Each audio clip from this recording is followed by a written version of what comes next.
Anong birth month mo? January. Sila yung malambing, masarap magmahal, pero madaling magsawa. Habang nasayo pa, sulitin mo na. February. Sila yung super moody, madaling ma-inlove, madali ring makamove on. Sweet, ma-effort, lalo na pag mahal niya talaga. March. Sila yung malambot ang puso, madaling lambingin, masarap mahalin, pero grabe kung magalit, mabilis mag-move on.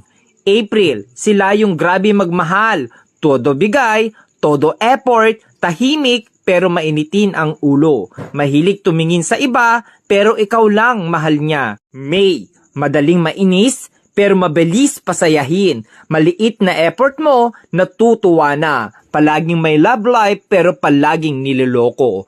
June, mahilig talaga mga liwa, pero kapag nakita na niya yung taong mahal niya, loyal kung loyal yan. Masayahin pero doble ang sakit ang kayang ibalik sa'yo once nasaktan mo. July, sila yung mga taong hindi mabilis magtiwala. Handang masaktan, mapasaya ka lang. Slowly, iyakin, emotional, mahilig magtampo. August, joker, abnormal, pero may tinatagong problema. Masarap kasama, masayahin, hindi showy, sakto lang magmahal. September, stick to one, loyal pero madalas lokohin kaya matigas ang puso. Masarap maglambing, mabait pero demonyo magalit. October, pag pinakita mong sa kanya ka lang at sayo lang din siya, pero pag niloko mo, mas maloko yan sayo. Mapang-asar pero siya yung napipikon.